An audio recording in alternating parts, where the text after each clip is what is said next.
Sir, I'm going to need you to step aside for additional screening. On what grounds? The detector didn't alert. Explain the cause. It's a random check. Just cooperate. Then state the policy you're following.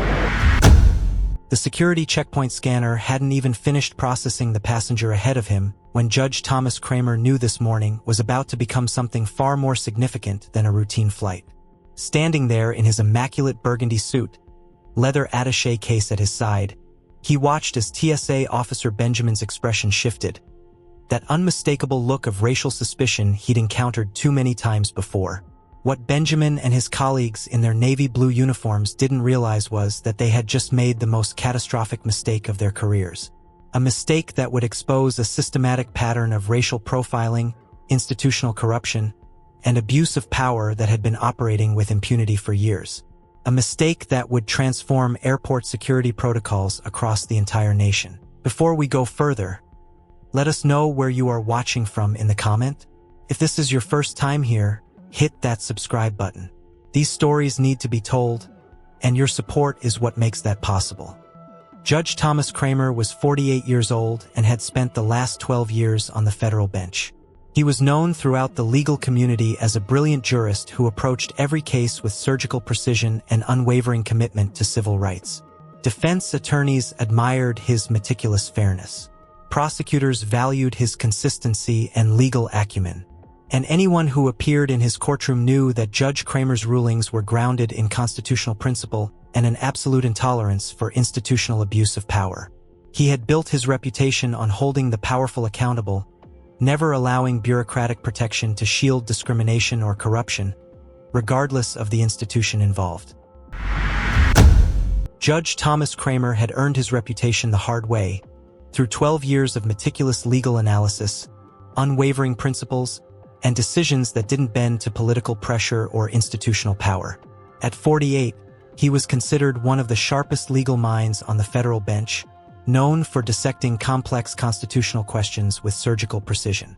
His recent rulings had made headlines, striking down an unconstitutional surveillance program, blocking discriminatory housing policies, and holding a police department accountable for systematic civil rights violations. The legal community knew that appearing before Judge Kramer meant your arguments needed to be airtight and your evidence beyond reproach. That Thursday morning in October, Kramer rose at 5 a.m. to catch his flight to Washington, D.C.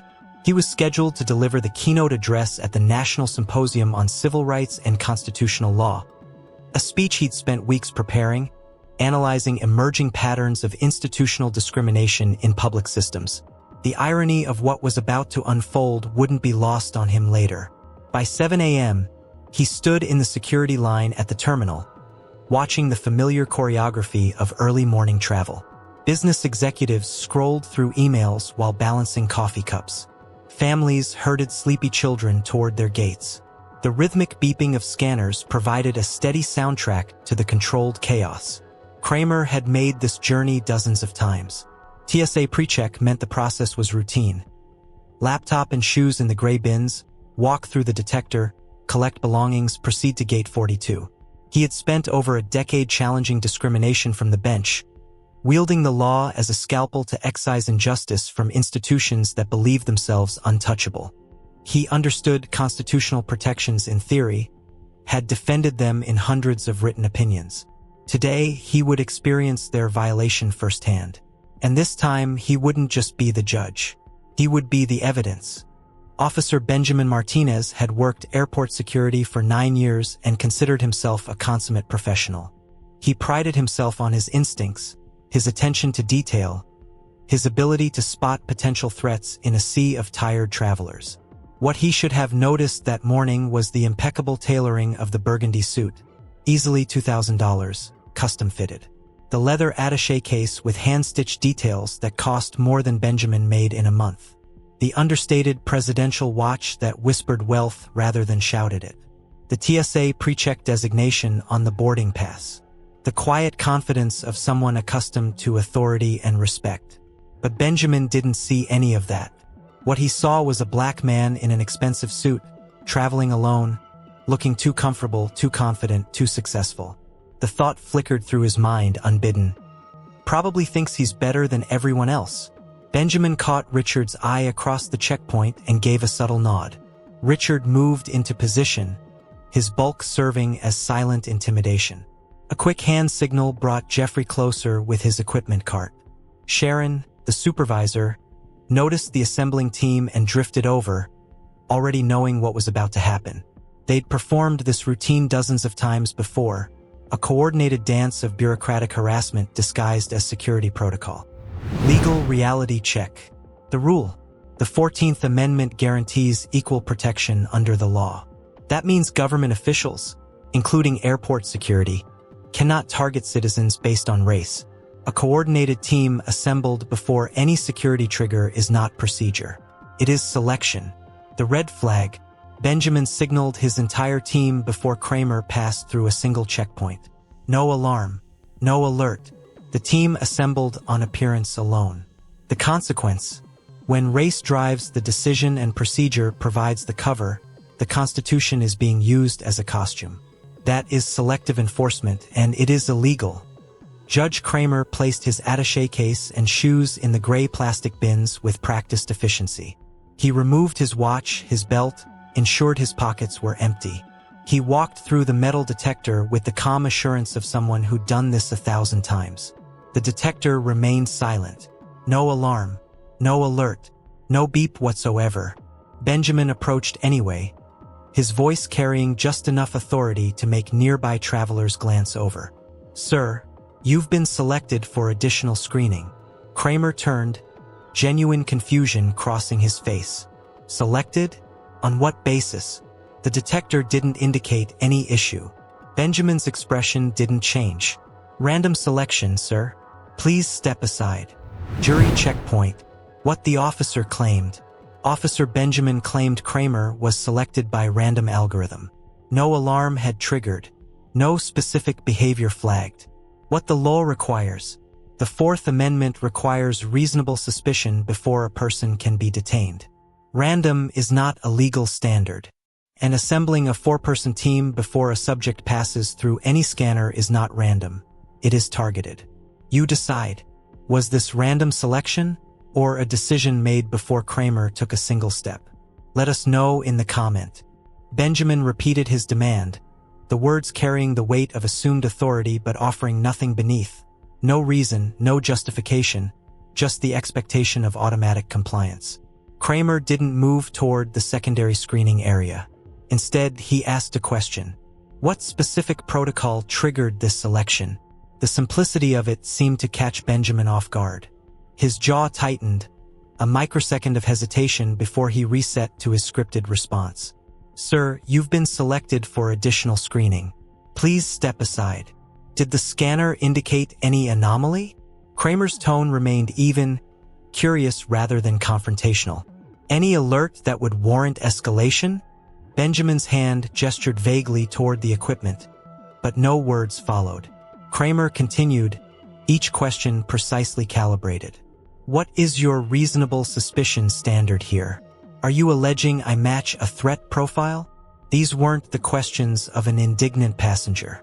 They were the questions of someone who understood federal administrative procedure, someone who knew that authority without articulated basis was just theater. Benjamin fumbled for a response that never quite formed. Richard shifted position, moving closer to Kramer's right side, the physical proximity unmistakable in its intent. The message was clear: compliance through presence, through the subtle suggestion of escalation. "I'd like to speak with a supervisor," Kramer said. Sharon was already approaching. Benjamin must have signaled her the moment this passenger proved different from the others who simply obeyed. Kramer turned to face her, extending the same professional courtesy he'd shown 1,000 opposing counsels. "Good afternoon. I'm a pre-check member, frequent traveler. I'm trying to understand the selection criteria that led to this screening request." Sharon's response came with the confidence of someone who'd delivered it countless times before. "Our algorithm randomly selects passengers for enhanced screening." The word hung in the air between them. Random. Coincidence or targeting? For officers, 1 passenger, 0 alarms. 1 word. Random. Yes or a no? Do you believe it? Let us know in the comment. Kramer's gesture took in the terminal behind him. The steady flow of travelers passing through without incident, shoes on, belts intact, moving seamlessly toward their gates. I've observed approximately 40 passengers processed in the last 10 minutes, he said. None selected for additional screening. The statistical probability of my random selection, given that sample size and my pre-check status, seems remarkably low. Sharon's posture shifted, shoulders drawing back. Are you questioning our security procedures? The question was meant to reframe the conversation, to transform his inquiry into insubordination, his logic into obstruction. Kramer's eyes narrowed, the same expression that crossed his face when opposing counsel presented evidence they knew wouldn't survive scrutiny. Not anger, recognition. I'm requesting your full name and badge number, he said, his tone retaining its professional courtesy while becoming unmistakably firm. Sharon's jaw tightened. She provided the information with obvious reluctance, each syllable clipped with irritation. Are these security systems recording this interaction? Kramer asked, tilting his head slightly toward the visible cameras positioned throughout the checkpoint. Yes, all interactions are recorded, Sharon said. The answer came too quickly.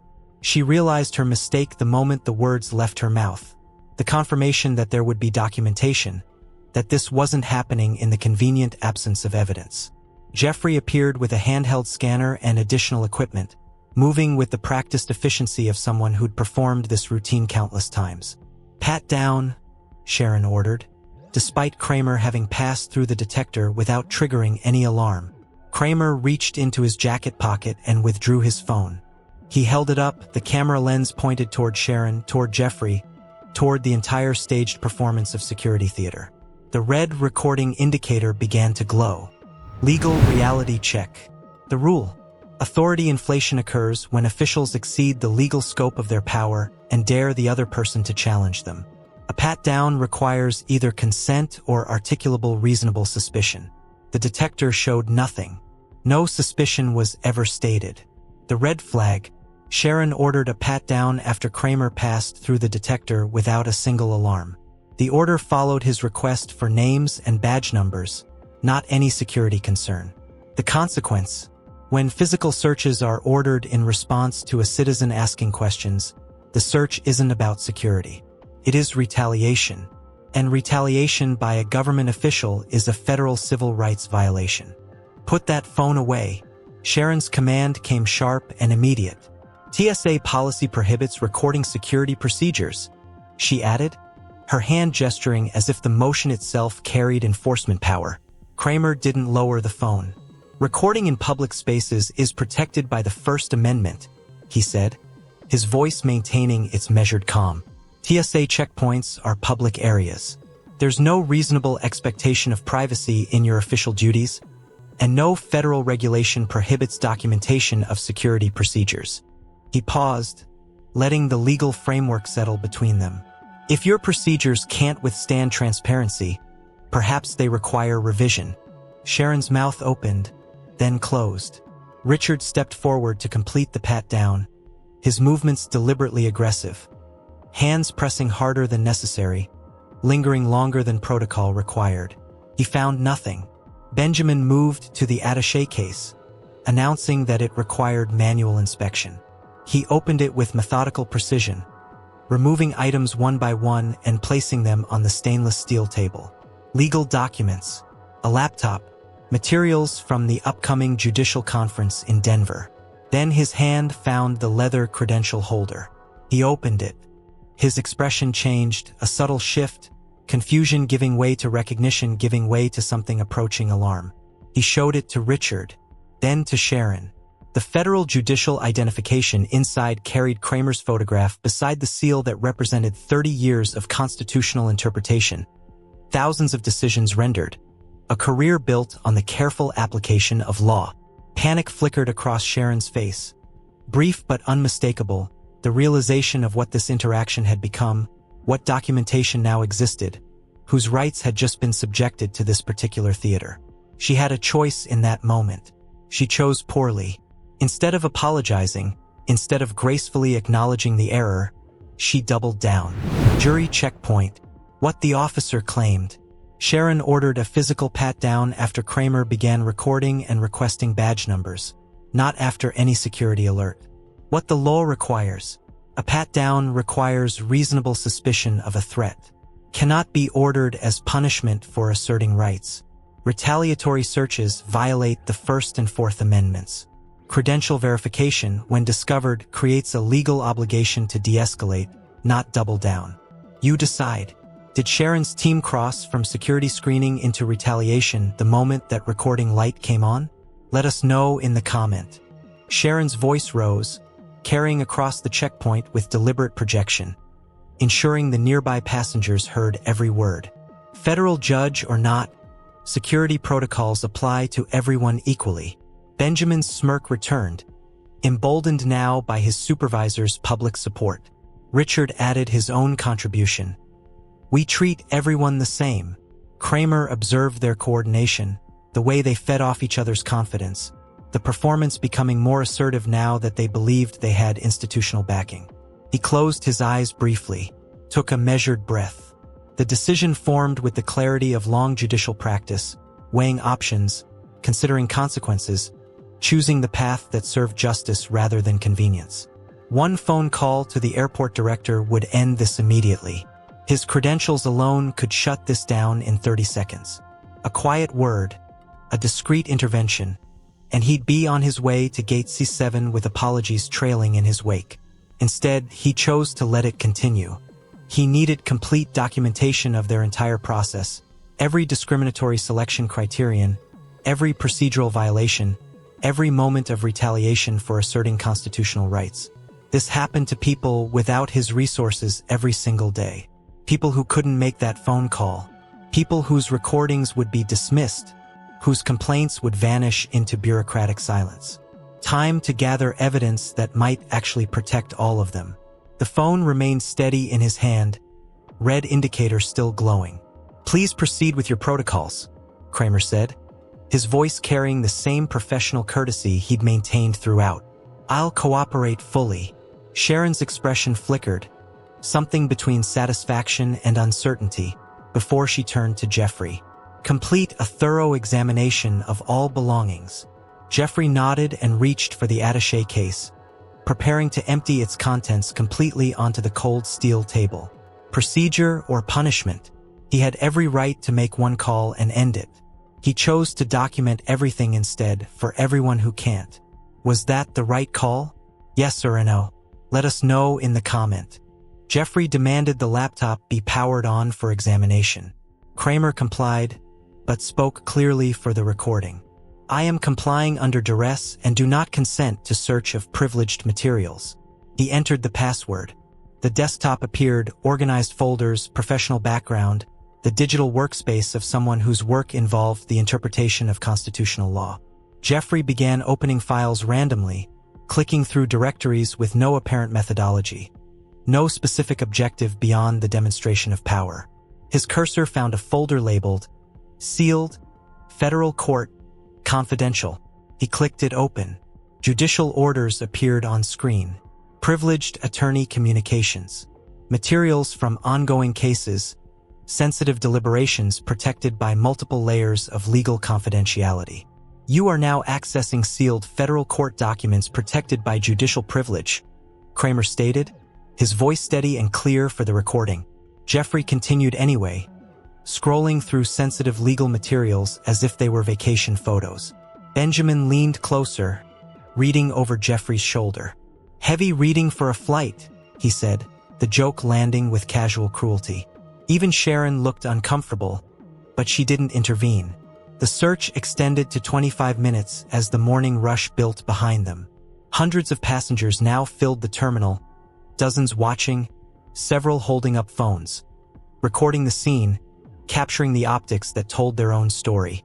For TSA officers in navy blue surrounding one black man in a burgundy suit, his belongings spread across the steel table, his laptop violated, his credentials irrelevant.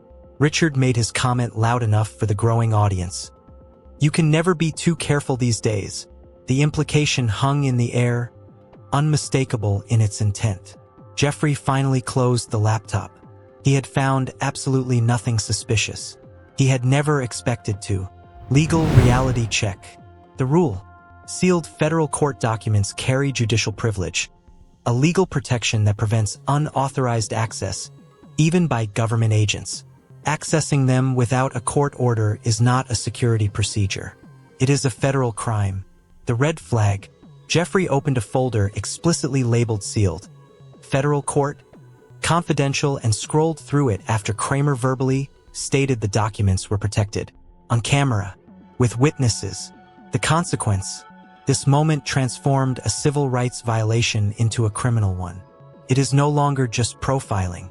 It is obstruction of judicial process, unauthorized access to protected materials, and abuse of federal authority, all documented in real time. Jury checkpoint. What the officer claimed. Jeffrey claimed he was conducting a standard security examination of electronic devices. What the law requires. Accessing sealed judicial documents without a court order is a federal crime regardless of who does it. Security searches cannot override judicial privilege. Once Kramer verbally identified the materials, continuing to scroll through them was not a search, it was a violation. You decide. Mistake in the heat of the moment or a deliberate demonstration of power. Let us know in the comment. Screening complete. You're cleared to proceed. Sharon's announcement carried no apology, no explanation for the 25-minute detention, no acknowledgement that 4 officers had found nothing because there had never been anything to find. Kramer checked his watch. The flight to Denver had departed 11 minutes ago. The keynote address he was scheduled to deliver would need a replacement speaker. He began packing his briefcase with methodical precision, taking his time with each item, organizing the documents exactly as they had been, returning the laptop to its designated compartment, securing the credential holder in its proper pocket. "I'll need formal incident report forms," he said. Sharon blinked. "What?" "I'm also requesting contact information for your regional TSA director. And I need confirmation that all security footage from this checkpoint will be preserved as potential evidence." He turned to each officer in sequence, documenting their names and badge numbers clearly on camera, enunciating each syllable so the recording captured every detail. "Why do you need all this?" Sharon asked, the first hint of uncertainty entering her voice. Kramer's smile carried the precision of a predator who had just finished marking his territory. "I intend to pursue this matter through all appropriate legal channels. I found multiple aspects of your procedures problematic. I will be reviewing applicable federal statutes and regulations governing TSA conduct, search protocols, and civil rights protections." He paused, letting each word settle. "You can expect formal communication regarding this incident." What he didn't reveal. 9 federal violations already identified, 3 potential criminal offenses, documentation sufficient to support both administrative complaints and civil litigation. Benjamin and Sharon exchanged their first worried glance. Kramer closed his briefcase with a soft click. "I'll be in touch. Have a good day. Justice or revenge?" He missed his flight. They found nothing. No apology was given. Was he right to let it play out instead of stopping it? Drop your verdict below in the comment. Kramer didn't leave the airport. He found a quiet corner near gate D12, opened his laptop, and began making calls. His assistant answered on the first ring. "Reschedule the keynote. Clear my calendar for the next 2 weeks. I'm pursuing legal action." The second call went to Vanessa Cole, a civil rights attorney whose firm had built its reputation dismantling institutional discrimination. "I need your team on this. Full documentation. I'm sending you the video now." Third call, Federal Judicial Center. Formal complaint initiated. Protocol engaged.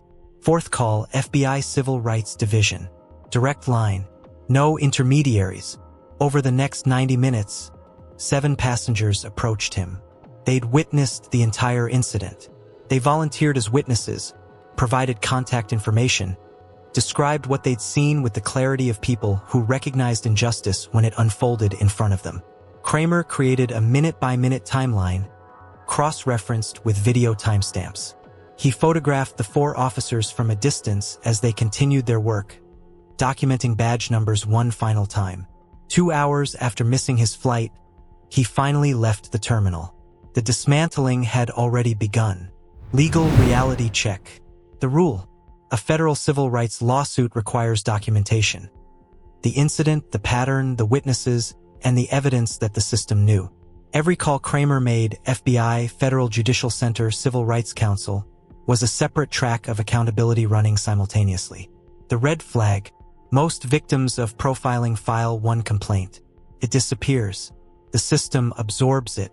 Kramer filed on 4 separate federal tracks at once, making it impossible for any single authority to bury the case. The consequence: institutional discrimination survives because complaints are isolated. When every track is activated at once, the institution cannot protect itself from all sides. Special Agent David Martinez had spent 15 years investigating civil rights violations. When the FBI assigned him to review the complaint filed by a federal judge, he expected a straightforward case. Inappropriate screening, maybe some procedural violations, probably settled quietly. What he found was a machine.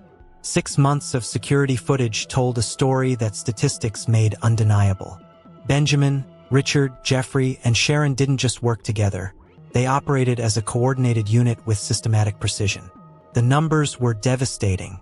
They screened black passengers at a rate 847% higher than white passengers. Mathematical analysis showed the statistical impossibility of random selection. 38 similar incidents documented on video, each following the same pattern. Professional black travelers, credentials ignored, prolonged searches, nothing found. Michael Patterson's email trail provided the blueprint. 23 formal discrimination complaints, all systematically dismissed. His instructions to his team, documented in writing: keep interdiction numbers high. Don't worry about complaints. Individual bias or systemic conspiracy.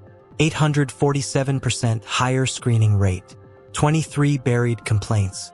Written instructions to ignore them. This wasn't for bad officers. This was a machine. Agree or disagree, drop your answer. Then Martinez found the text messages. Benjamin, the day after screening Kramer.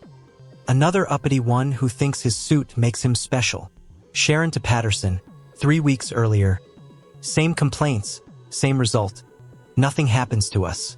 Richard, celebrating a particularly aggressive search. Love watching them squirm when they realize we don't care who they think they are. The evidence didn't require interpretation. It required prosecution. Jury checkpoint. What the officer claimed. The officers maintained they were following standard, race-neutral security protocols. What the law requires.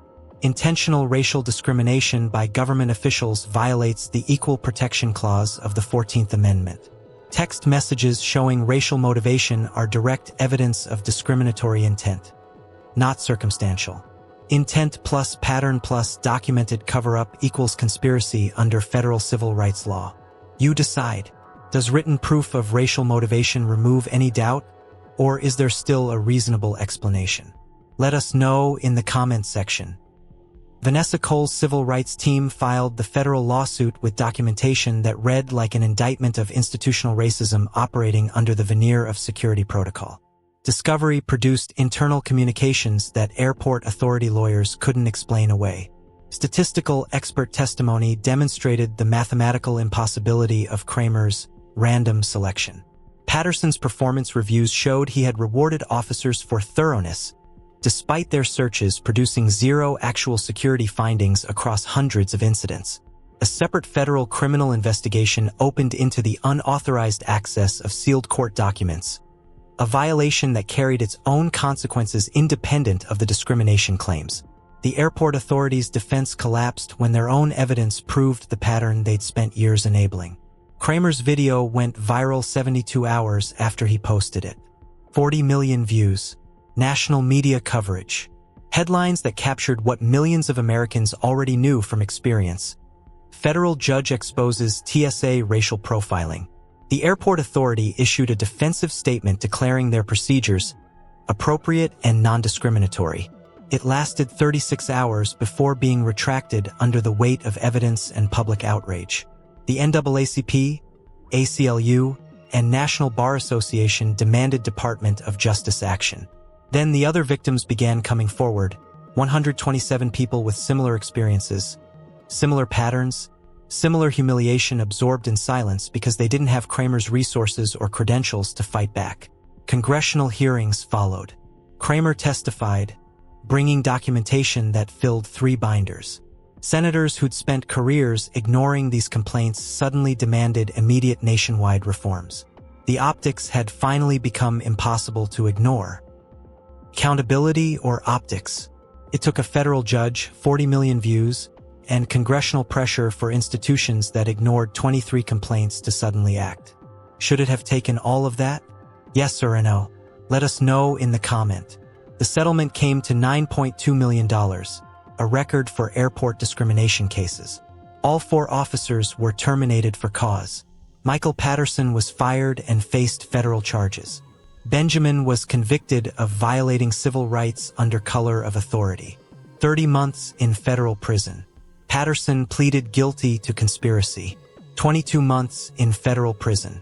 Richard, Jeffrey, and Sharon accepted plea deals, probation in exchange for guilty pleas, but permanently barred from any security or law enforcement work. All 5 would carry criminal records that made them unemployable in their field forever. But the legal outcomes were just the beginning. Jury checkpoint.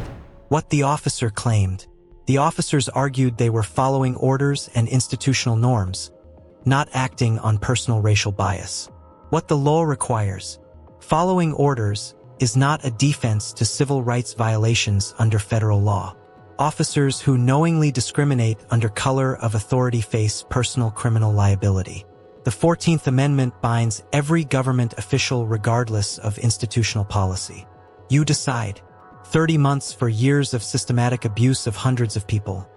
Fair punishment or a fraction of what justice required? Let us know in the comment. The systemic changes rewrote how airport security operated nationwide. An independent civil rights oversight board was created with subpoena power and authority to investigate any complaint. Real-time algorithmic monitoring tracked all screening decisions, flagging statistical anomalies for immediate review. Mandatory quarterly bias audits became standard at every airport.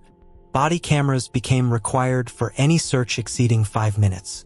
External review became mandatory for all discrimination complaints. No more internal dismissals by supervisors protecting their teams. Zero-tolerance policies carried automatic termination for proven bias. The Department of Transportation mandated the reforms nationwide. The Kramer Protocol became the new standard, named after the judge who'd had the courage to endure the violation, document every moment, and transform personal injustice into institutional change. Kramer donated the entire $9.2 million settlement to the NAACP Legal Defense Fund. He established the Thomas Kramer Civil Rights Fellowship for law students committed to fighting institutional discrimination. He returned to the bench with an expanded mission, using judicial opinions to address bias directly whenever cases provided the opportunity. The rescheduled keynote address became the most-watched judicial speech in history. He didn't talk about legal theory or constitutional interpretation. He talked about standing in an airport terminal, watching his credentials mean nothing, feeling the weight of institutional racism operate with casual efficiency. 47 other federal judges publicly shared their own profiling experiences in the weeks that followed, stories they kept private, absorbed quietly, endured as the price of professional success. The American Bar Association launched a nationwide monitoring program. Within 1 year, discrimination complaints decreased by 64%. Not because the problem had vanished, but because the consequences for perpetrators had finally become real. Officer Benjamin and his team had thought they could humiliate a successful black man with complete impunity, protected by a system that had shielded them for years. They saw an easy target, someone who'd object, maybe complain, ultimately move on because the system always protected them and never protected him. Judge Thomas Kramer saw an opportunity.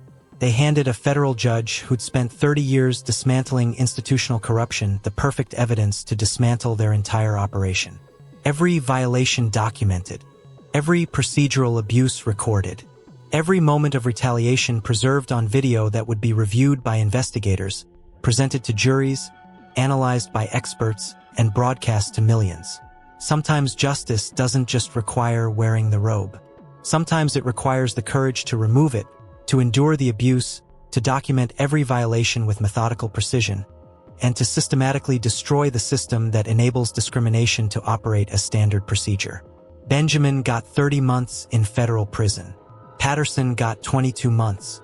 Richard, Jeffrey, and Sharon got criminal records and destroyed careers. And thousands of future travelers got protection they'll never know came from one judge in a burgundy suit who refused to let institutional racism hide behind the illusion of security. You watched the arrest. You heard the evidence. You know what the jury decided. But this case didn't start with Judge Kramer. It started with 127 people who had no camera, no credentials, no call to make. Every case on this channel is a test of the law, a test of the system, a test of whether accountability is real, or just a word that sounds good in a courtroom. Subscribe, because the next case is already on the docket. The next officer already made the call. The next citizen is already asking, on what legal basis? Drop your verdict below.